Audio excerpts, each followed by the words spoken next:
What's up YouTube, Awesome Yoga here, and today we have a deck profile on Mermails on the menu. And this is of course for the January 1st, 2015 band list, which means I am playing triple Gungnir in here, which you will see. So yeah, without further ado, I'll just get in the profile. This is, in my opinion, going to be the best rogue deck of the coming format.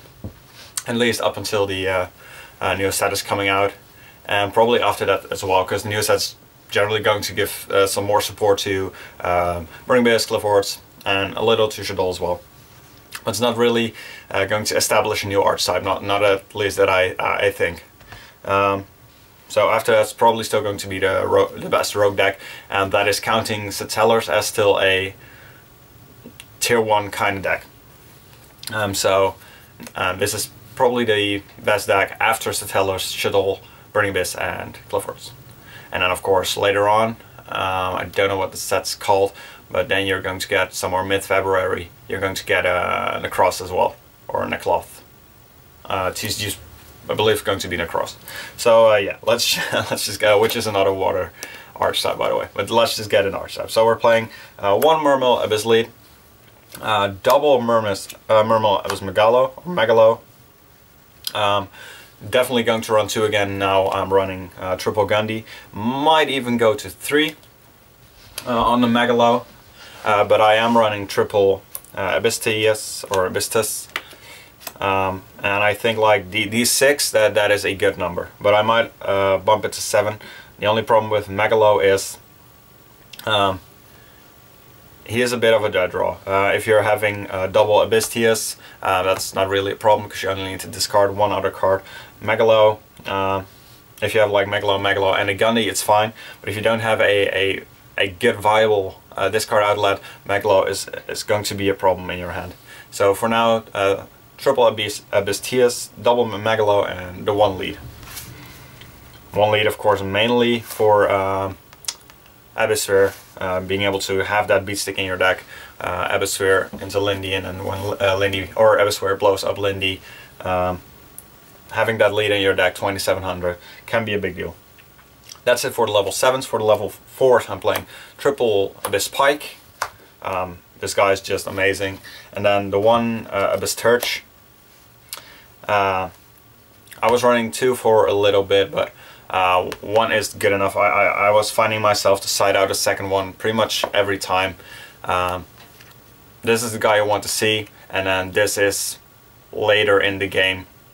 But just you can search him out with the Lindy or Abysssphere on Lindy play, or just a Lindy. So him at 1 is absolutely fine.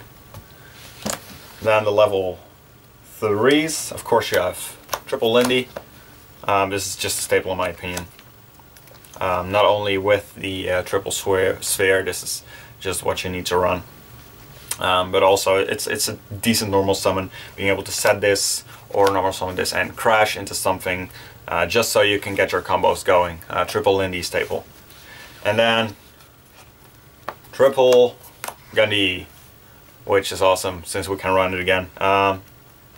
I absolutely see no problem with Gungnir going back to 3. You might see the occasional regional top for a Mermail player right now, but just thanks to the power creep, Mermail has just been power creeped out by now. So putting Gungnir back at 3, it makes the deck a bit more consistent, a bit faster, a bit more. Again, it gives the deck a bit more strength, but it definitely isn't going to make Mermail anything problematic or something. So Gungnir at 3 is fine for the Mermail players like myself. I like playing Mermails. This is really cool because you can do your combos a bit more consistent now. So yeah, thanks for that, Konami. But the deck still isn't going to be where it once was. But that's mostly because of the power creep. But triple Gungnir is amazing, and of course you need to run this. Don't play this at 2. Just max out on these. It's just that good of a card. And then for the Atlanteans, I'm playing 1 Dragoons. Maybe if Dragoons gets back to 3, this deck can be actually viable again. Like really viable, like a meta contender. But right now, it's just the 1 Dragoons, double Marksman, and double Infantry. I was running triple marksman, 1 infantry, but infantry has gained a lot of viability and marksman had lost some viability. So I feel like 2 and 2 is the best number right now. Because, yeah, setting cards in either the back row or just setting monsters isn't that big of a deal anymore. If your opponent has a set monster, he probably is playing Shadows, and they still get their effect if you pop them with a marksman. And like I said, back row isn't that big of a thing. If there is back row, it's probably chainable, so yeah, marksman isn't that relevant. But of course the attacking still is really relevant when you're inflicting damage, being able to special summon out a Dragoons, for example. So that is why I am running 2 marksmen, but the infantry has become more relevant as a discard outlet. And then of course you have your double Undyne along with double controller. I used to run like 3 and 2 because you want to see the Undyne before you see the controller, of course. But Undyne is searchable with this pike, so these numbers are fine. I am running the Allure of Darkness, which you'll see later on, to get rid of a dead GNX ally GNX controller. And of course he is a tuner, so you can make use of this. So 2 and 2 probably the number to go with as for now. And then Tidal, which still is probably the best card in this deck. I love Tidal. I love all the Dragon Rulers. So that's it for the monsters. Spells, triple Upstart for some more consistency, triple MST because you do need to hit those. Fire Lakes and Emptinesses. The Allure, as promised, Soul Charge, really good in the mid game. And then I am running a Snatch Steal. I'm running all kinds of different levels, also in the extra deck. And then you have a tuner as well, so Snatch Stealing something, in my opinion, is really good in Mermails. And I feel like all the Roguish decks do need to run a Snatch Steal just to be able to keep up with the more meta decks. So I'm running the Snatch Steal.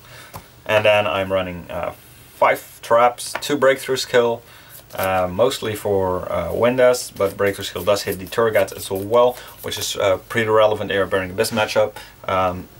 Slowing Burning Abyss a bit down so you can keep up with them. And then of course the triple Abysser. So not any actual traps, but it's fine. It's a combo based deck, so 5 traps, and these are semi-monsters. These actually lost a bit of playability because everyone is maining MST now again, which is kind of sad, but it's just that good of a card. So that's it for the main deck, of course. For the cards, extra deck, you have your tokens for the Draco sack, because this time they're actually relevant. Let me separate the side and extra. Abyss Gaios, of course. The best rank 7. Probably the Big Eye, ultimate. I'm just going to say that. I don't know if some of you haven't seen this. This is how it looks. Looks really neat. And then double Draco sack. Like I said, Gaios is probably the better rank 7, but Draco sack is something that is more generic to use. So I've decided to and since you have the triple Gandhi, I wanted one of these two to be at 2. Just to have more options to go into a second or Draco sack or a second Gaios. But I decided for now I'm going with the second Draco sack. Because it's more of a generic out against a lot of cards. Skill Drain, for example. And yeah, for right now I felt like Draco sack was the better choice, but it might be a second Gaios and then cutting one Draco sack. And that's it for the rank 7s. Then Bahamut Shark for combo, of course. Axiton, Level Chain, 101. And let's see. Cassell, Abyss Dweller, which can also boost some of your, or all of your monsters with 500 sack. Really nice. Abyss Triad, another one of those combo pieces. Mega Equipped Engineer, another one of the combo pieces. Triad's Levia, this is for the Bahamut Shark as well, of course. It's mostly going to be your second detach of Bahamut Shark, and this is a really good card against Burning Abyss. Being able to banish the cards instead of, what am I saying? Negating those effects of the Burning Abyss monsters. And then for the Synchros, 1 Leo, this is for any of our level 7s with controller, and 1 Black Rose is for any of our level 4s with controller. So that's it for the extra deck. Extra deck is pretty standard, not much changed there. Side deck, Triple Max C, Raigeki, Mind Control, kind of the same reasoning as Snatch Tool, just a bit less of a powerful variant. Then I'm running a Balam Strapple to side in against other rogue decks and Cliffords. Compulse, mostly for Shadow and Burning Abyss. Easy out against Winda, Majesty's Fiend, Vanity's Fiend, all those kind of cards that do hurt Mermails quite a bit. Triple Emptiness. I really didn't want to main deck this, but I felt like it's a good side deck choice going second. Or sorry, of course not second, going first. Mermail is a deck that can put up a board, so if you're able to get an Abyss Gaius up and put an Emptiness after that, or yeah, then you're pretty much going to win that game. And then Triple Fairy Wind to give us a bit of an edge in the Clifford matchup. Sure, game 1 against Clifford actually isn't that bad, with infantries being able to out scouts, but yeah, the skill drain does hurt you a lot. So that's it for the deck. In the comment section down below, let me know what you think of Mermail. Now we have Gungnir back at 3. I've always liked playing this deck. I haven't had much success with it, but it probably is because it's a combo-based deck. You do need to draw right to get to the full potential of this deck, and yeah, some matchups can be really difficult. But like I said, it's probably going to is probably going to be the best rogue deck for the start of 2015. And it's a really fun deck to play. So yeah, let me know what you think of this deck. Leave some suggestions on decks I should profile next or in the coming period, and I'll see you guys then. Bye!